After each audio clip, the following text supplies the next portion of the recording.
Musical Talk, the UK independent musical theatre podcast. Hello, welcome to this week's episode of Musical Talk. My name is Nick Hutson, and I'm sure you've heard the shocking news lately that Gavin Creel passed away very recently, aged 48. I've done lots of interviews over the years here on Musical Talk, and one of the fondest memories I have was going to interview Gavin Creel in his dressing room when he was in Mary Poppins, and after the interview he took me on stage at the Prince Edward Theatre where Mary Poppins was playing originally to show me around, and I got to see the Banks house and everything. He showed me the staircase where magic happens and everything. So I think it's only fitting this week that we revisit that interview that I did with Gavin Creel. So sit back, relax, and enjoy the wonderful, wonderful talent that was Gavin Creel. I'm in Gavin Creel's dressing room. Hooray. And you're Bert in Mary Poppins, aren't you? Yes, I am, yeah. Hang on a second, you're American. Yeah. You're doing a Dick Van Dyke on us, I'm not doing full-on Dick Van Dyke, because I think he's referred to as the Mockney accent over here. That's like stuff that I was told, so I'm hopefully doing... You're doing very well in this. I mean, I've seen you in it a couple of times, and it really is a very good accent. Thank you very much. We should do half the show in an English accent and half the show. Have you always been able to do this accent, or did you... No, I got a little study CD before I knew I was going to be auditioning for it, and did a little, boning up, and then came in for the audition, and they had a couple dialect coaches, and I worked with an amazing, amazing dialect coach named Jen Hayden Rolls here in town, and she sort of got me polished and ready to go. It's a lot of fun. It's like eating big juicy orange, because you have to get your mouth around all the sounds and everything. It's like, I love it. That was scary. How are you enjoying the show? Oh, I love it. It's just, I said to somebody the other day, I went to Paris with my parents for Thanksgiving last week. Happy Thanksgiving. Thank you very much. Go America. I shouldn't say that right USA. now. Oh my gosh. Well, hopefully we'll get a new president and everything will turn out okay. Anyway, but I went to Paris last week, and when I came back to work, I was just saying to Hannah Woolley, one of our company members, I just said, I'm so happy to be, after almost doing the show for a year and a half, to come back and be like excited to come back to work. Usually, in a show you do a long run. I've done just a couple long runs now, and it's easy to get really bored, doing the same thing over and over again. And there's just something about this part and this play and the message of it. And how could you not get bored of walking up the proscenium arch? I know. When I saw that, back in May of the first year when the show came out, it was the most phenomenal thing I've ever seen. We've had George Stiles and Anthony Drew on the show. Yep. They said they originally wanted that for Billy Elliot, but Mary Poppins got it. Really? Which is very interesting. It was a prototype effect, and that sort of the wall was between Billy Elliot and Mary Poppins. Was it really? I didn't realise that. I think it suited much more... Well, I think they have an aerial stunt in one of the numbers in Billy Elliot that actually broke the night I saw it. But they have flying. Yeah, they do some big spinning thing, but I didn't see it, so I've just only heard about it. But yeah, it just works. There's something amazing about... Mary is the magical one, and I'm sort of like the Earth equivalent of trying to... You're the chorus in a way, aren't you? Yeah, I narrate the piece, and I'm sort of the voice of the audience in a sense of just like ushering them through, and I love that. I've been gigging a lot of, doing a lot of pop gigs and stuff, and writing my own music and performing in front of people, and I sort of... people, acting class and all this stuff gets you ready for your next job or the job you did before. In a weird way, the gigs that I did in 50, 100 seat, 150 seat clubs where I was singing to the audience and talking and telling my stories, it's in a weird way, it sort of prepared me for this role, because it's all about... Mary Poppins is obviously my most important character, and then the next most important for me is the audience, because I have to be able to talk to them, look them in the eye, and usher them through. Do you think your character's in love with Mary? Oh yeah, of course. I made up this whole thing. I always think it's so wanky when actors talk about, my character, I don't know who I am, and I watch these videos and I just want to cringe. But I have to say, if I make everyone cringe for 1 second, I sort of made up this scenario that it's sort of Michael Banks and I are sort of parallel in a way. That when we sort of touched on in rehearsals, and Richard Eyre and Adrian Sarple, my associate director, and James Powell talked to me about how maybe I was once a little Michael when she visited me or whatever, but I sort of think she's sort of like the supreme everything. She's like the Da Vinci Code, the ultimate feminine power that I sort of invented a great parent. Because you have a very touching scene where Mr. Banks says to you, "Thank you, Bert." Yeah, out of nowhere, he pulls my name out, because I've never met it. I mean, we've never introduced each other, and that scene and the last scene of the play. It's only about 4 lines, but when she says, I give her the flowers, and I say, "It's tonight, isn't it?" And she's like, "Yes," and I'm like, "Well, goodbye." You share a little kiss. Yeah, a tiny little peck, if you will. But those are my favorite. Those 2 moments are my favorite moments for sure. I presume you grew up watching the film, as we all did. I did. I think the last time I saw it, though, was when I was about 7 years old. Oh. I just haven't seen it in a long, long time. I presume you never thought you'd be reprising this role No, in not what at I all. think a much better version, or not better, but a much more a version that's much more true to the original. Yeah. Story. There seems to be something. See, I don't know the books as well. I mean, I read the first one, and there's like 9 others or whatever it is. I'm terrible. Again, me talking about acting and studying stuff. I'm a bad example to all the children listening to this, young acting students. But I read the first one, and I realized she wrote them in chapters that were basically, I think, just to get children to go to sleep. You read a chapter, and they're not linked in the way that They're not that boring. Come on. What's that? They're not that boring. Well, I mean, they're not. No, and they're not. Well, they're not boring, but they're not. They're there's peaceful, not, and they're. Yeah, you can't read the calming. whole book and go, "What's going to happen in the next chapter?" They're mainly, I think, meant to be read in. Yeah, they're like 17 short stories. What's cool about the stage version is that it links them all together, and brings characters from each different books and different chapters and things, and puts them in. I think the audience gets. And you know what? I haven't seen Dirty Dancing, and I don't know anything about it, but I've heard it's pretty much the movie on stage. And maybe it's fantastic. I don't know. That sounds like the most boring night of theater in the planet. If I don't want to see something I've seen verbatim, no, that's not interesting to me. And I think, like it or not, Mary Poppins gives you something different. It hits on all the best parts of the movie, yet sauces it up. Tells a whole new story. Yeah. You get Miss Andrew, and she's not in the movie. And gosh, Louise Gold is about as brilliant as they come. I love her. We I for the course I just finished, I wrote a musical where I took, much like for Mary Poppins, all these famous short stories and blended them into my own story, which was hard work considering there were 500 stories. 500 stories, pre-existing stories. Yeah. Wow. Did you write the music and everything? I did the book music and lyrics. Oh, you're very ambitious. Well, I've been trying to write a musical for the past year with my co-writer, and I just realized, it's impossible to do on Skype when you're an ocean away from one another, so we're just going to wait till we get back. But it's hard work, really hard work. Dear. You all right? You're not going to die here, are you? I may do. Oh, fantastic. It is very hard work because people think songwriting is, a pretty tune and some nice words that rhyme, but not only do you have to come up with a pretty tune and nice words that rhyme, if you're doing book music and lyrics, you have to tell the story, you have to represent that character, you have to move it somewhere, you have to get all the rules right if you are interested in that, and if you're not, you have to make up your own rules, which then comply to the rest of the... I mean, it's completely...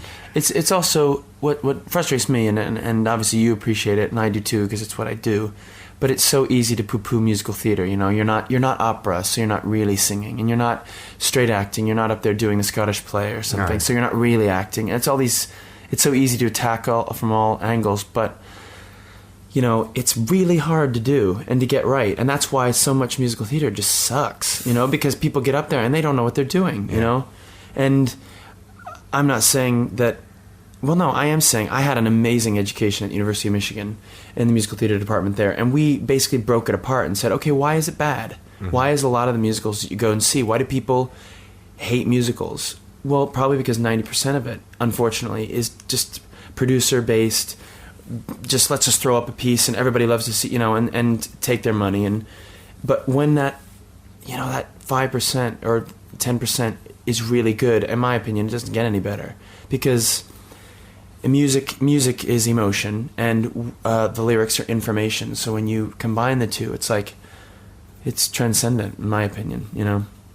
I love it. And that's one of the great things about this show is it could have just been a replica of the movie, but that's something Disney never do. They haven't done it with Little Mermaid. They haven't done it with Beauty and the Beast. They haven't done it with The Lion King. Yeah. And they certainly haven't done it with Mary Poppins. No, not at all. And what Cameron did is he took the film, probably took what he didn't like out of it, and put in a lot of his own work, which is brilliant, and it's I think one of the best produced shows ever, because of the producers, obviously. Yeah, and it's not like an American show where you have 17,000 producers, all coming together with different ideas and different, sort of expectations of how their money should be spent. All coming together, creating this sort of mess, really. The problem is with a lot of producers or with that scheme is that if you don't have someone at the helm of the creative side driving the car, like a director that's going to just say, this is the way we are going to do it, this is what works, you may have all the money, you may be able to press me down, but I understand how the creative aspect of it works and how the thing is supposed to be,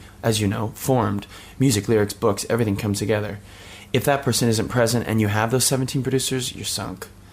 And in a way, Spring Awakening on Broadway, I did 2 workshops of that with Michael Mayer and Steven Sater and Duncan Sheik, and there, I think they have literally like 40 producers on that show. But Michael has always had a very distinct vision. Duncan and Steven have always maintained very specifically what they wanted to do. And the producers, even though there's 8,000 of them, they sort of come in. What's that? It's gone up, has it? Yeah. Now we're at 4,086. I said 40,000. Anyway, they are there basically to just facilitate these sort of creative powers to just do what they know how to do. Mm-hmm. And when you get too many people in there who are just think they're directors and they actually are people with checkbooks, it's just crash. About Mary Poppins, it's, I think, as well as Billy Elliot, it's the best British musical in a long time, because apart from Bill Bron, the talent is British in the show. And you, of course. Cameron McIntosh, Julian Fellows, George Ants, Bob Crowley, Richard Eyre, Matthew Bourne, all these the best British talents in the world have come, in Britain even, have come together to put this musical on, which is why it's... I think that's also what created a lot of the buzz in New York also, because it's really, in New York, it's funny, Disney gets a bit of a bad rap, and it sucks, because they're employing a lot of people, and B, they're doing the best work that they're taking products of their own that maybe they've had success before, Lion King, Little Mermaid, Mary Poppins even, but they're really trying to put on good family entertainment, because for all intents and purposes, if children don't come to the theater, then who are you going to introduce it to? And in 15 years, where's the theater going to be? Yeah, maybe you can't put the Scottish play up for kids. I mean, you probably can, but they're not going to understand it and the power of it in that way, and probably a lot of them will be turned off by it because they'll be, I don't know, scared or bored or whatever, But there's, I did. They have to relate to the material, which is what Disney do. Yeah, and a lot of shows do. Yeah, the successful shows. There's a need for family entertainment in the theater, and if it's not present, then musicals will teeter out eventually, and there will be like you said, there'll be no audience. Talk to us briefly about Spring Awakening. It is coming here. Is it? Is it next season or? I don't know, but I don't know how it'll do here because it's a very American property. It's a bit like Rent, isn't it? Which I think didn't do very well here. It's never done well here. Oh, it's up again, and I don't. Is it doing okay? I couldn't possibly comment. Look, I haven't seen it. But it's. We just don't seem to take to the American Rocky musicals, and we don't know the play it's based. Well, I don't know the play it's based on. I don't speak for everyone. Well, I only knew the play it's based on because I read it before I auditioned for the workshop. 7 years ago. Oh, yeah. But, I think... The thing is, the play was banned for, 30 years because it was way ahead of its time. It's all about, abortion and rape, and it was written in, 1895 or 1896 or maybe before then. 1880 something. I forget. I know it's in the late 1800s. Sounds almost like a Strindberg play or something. Well, yeah, it does. It has those elements of something that's just not. It just sounds appropriate for the time. Well, yeah, you just can't imagine. I mean, I still am amazed that this sounds really arty-farty, but I'm still amazed that something like The Most Happy Fella was written in 1956, and it's about a woman who has a one-night stand and gets pregnant by somebody other's man, and all these things. I guess, please, we've all been adulterers since the beginning of time, but not all of us, but you know what I mean. Most of us. Yeah. Welcome to musical radio. Anyway. Musical talk. Sorry, musical talk. Here on Musical Talk, we talk about adultery and masturbation. Speaking of which, please call in if you have any comments. Yeah. That's what's... It's got, there's a guy who, I can't say that on this, who, pleases himself on stage in the middle of Spring Awakening. Yeah, masturbates. Yeah, cheers.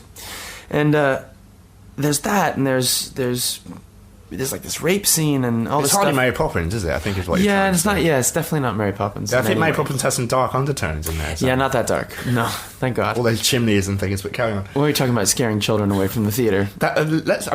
Sorry to break away, but that scene, Temper. Oh yeah, that's about as. Yeah, that's pretty. It freaks me out. I mean, I see those crazy dolls and everything, but you know what? I love it. Kids love it. I think it's just neat because you do get a sense that it sort of reminds me of, and maybe they didn't. Bride of Chucky.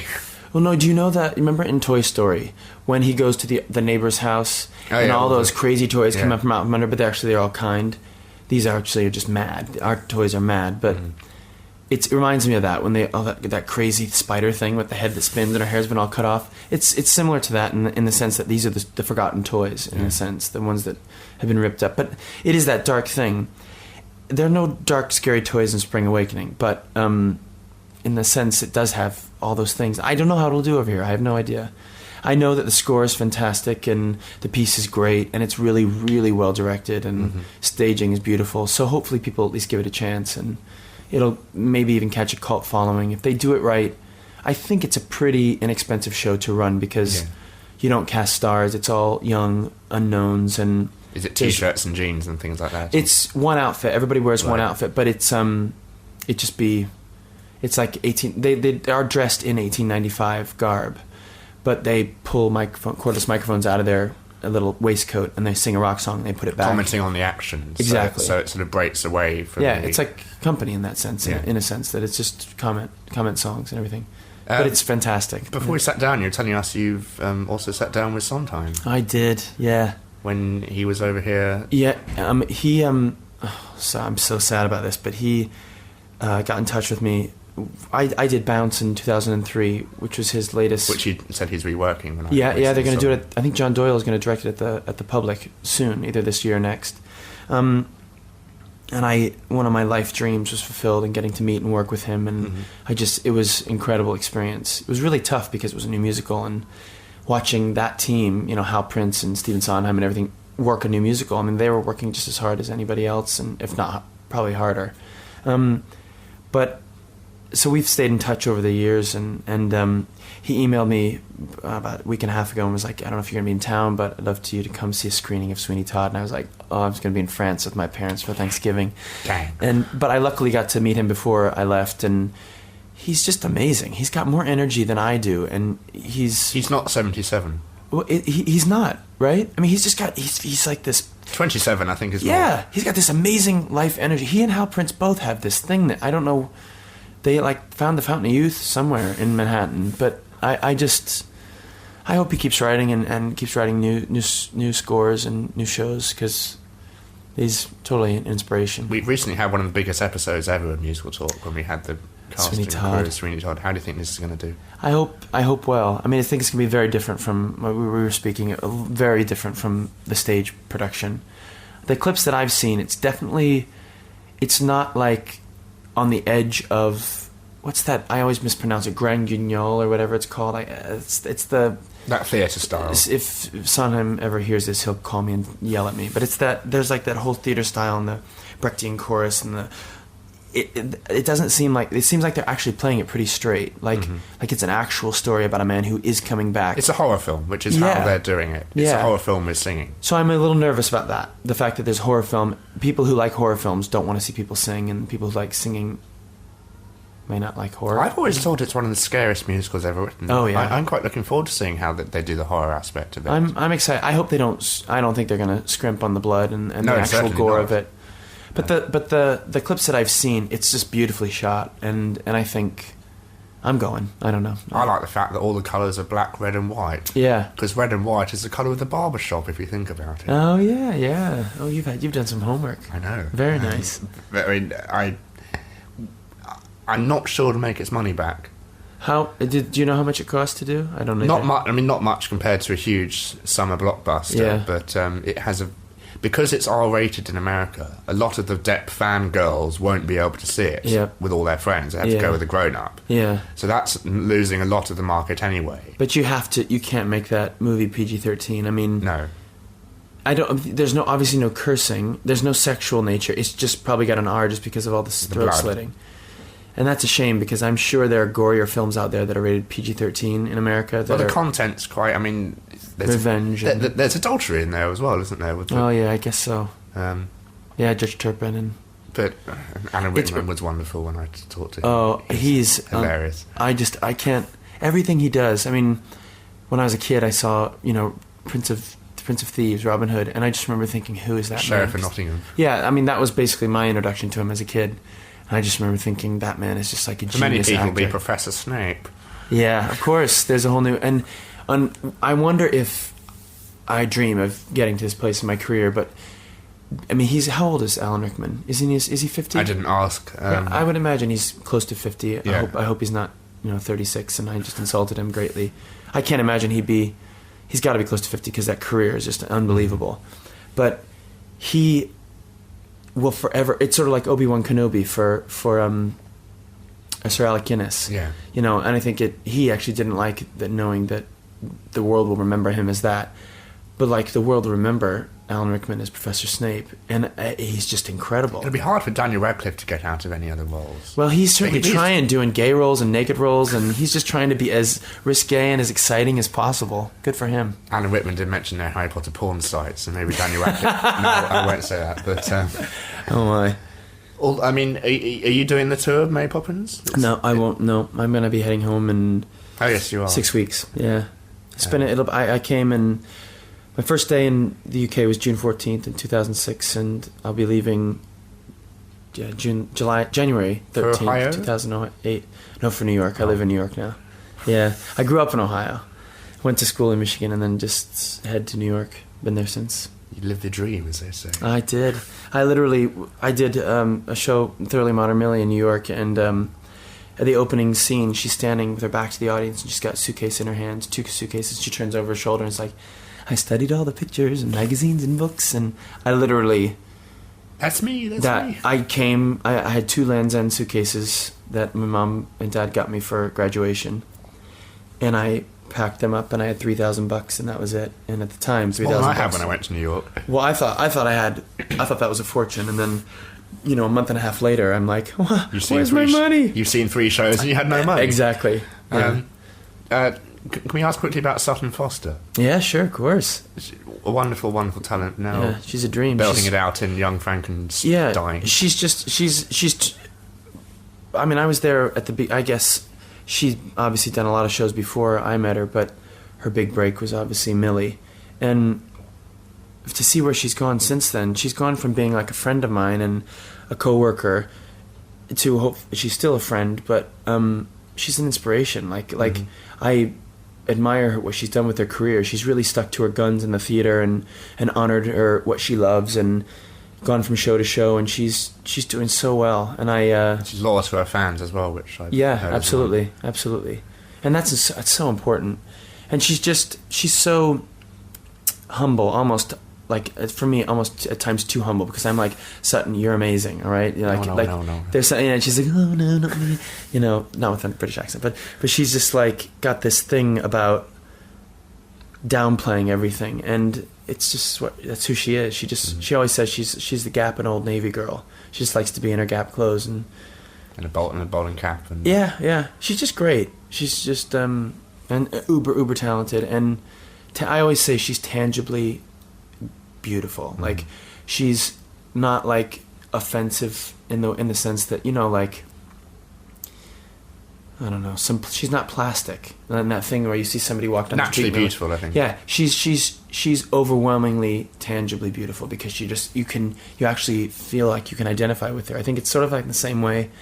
I mean, she and Julia Roberts both have that thing where they can look like multi-bajillion-dollar movie stars, but they're both goofy enough that... That's a good number. Yeah, what's that? Multi... Uh-oh, that's my friend. Uh-oh, he's going to come bursting through this door any minute. Oh, no, he's not. He's still the dude. $1 billion, that's... $1 billion, yeah. Yeah, that's... $1 billion, yeah. But she's got a... yeah, she's just got an amazing We'd quality. love to have her on the show, so if you can put in a good word for us. I will. Are you going to be over in New York anytime soon? Oh... But you are. Is there anything? Are there any shows you're looking forward to seeing when you get home? Yeah, I want to see Mary Poppins. Well, I saw the first act when you I went probably back. never want to see the bloody thing again, do you? Well, I've only seen it twice, 2.5 times. All So right, seeing it is much different than obviously being in it. But it's meant to be fantastic on Broadway. it's pretty great. I mean, the funny thing is everybody here has such a possessive, like people are really possessive about it here, and I mean the truth is they just like. Not creative team, obviously producers or anything like that, but people I'm in the show with are all like, oh, I hear they do this on Broadway, or oh, I hear I've got this, and I'm like, you know, it gets me a little incensed because I'm an American in the British cast, but I am also very proud of what we do here.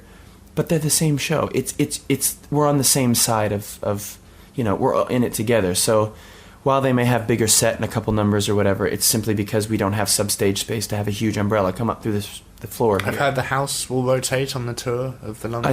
That's what I've heard. I think they keep redesigning it. I've heard that the house will have the back of it will have the park, and it's just going to be more user friendly, and that it's going to be smaller and easier to transport, and also less expensive to run, so that they can run. You're going to see Sutton in Young Frankenstein. Yeah, I'll definitely see. Pay your $450 for a ticket. No, I'll be calling for a comp or a discount. Very nice. Or I'll just wait until right before she leaves. Little Mermaid, are you interested in seeing? Yeah, I do want to see that.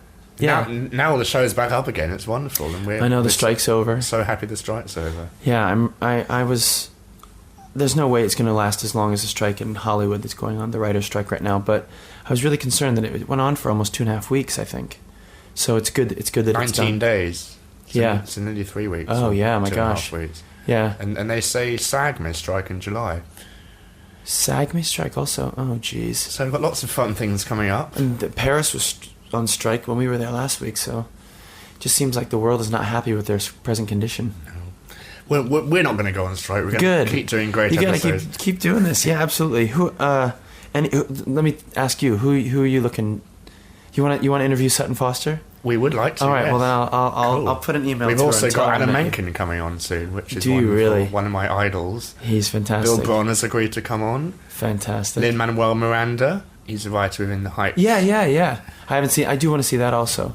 And we have Anthony Rapp coming on. Oh, he's great. He's such a nice man. All these great people. And thank you very much for taking the time to talk to us. Such a pleasure. Thank you. If you have any questions, it's feedback@musicaltalk.co.uk. We'll see you next week. Bye-bye. Bye. We'll now end with one of Gavin's songs. This is called Might Still Happen. It's hard to see anything but the clouds of the greyest sky. Got nothing to do or dream, sitting stuck here, and I know why. Get up above the rooftops, boy, gotta find yourself a brand new song. There's always a kind of joy right after those gray skies are gone. Love, stop alluding now. What's not for you and me might still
Thank you for listening to this week's episode of Musical Talk. To find out more about the world of Musical Talk, you can visit our website at musicaltalk.co.uk, where you'll find all our episodes, or you can listen on Spotify, Apple Podcasts, or YouTube. Please follow us on Twitter and Instagram at Musical Talk.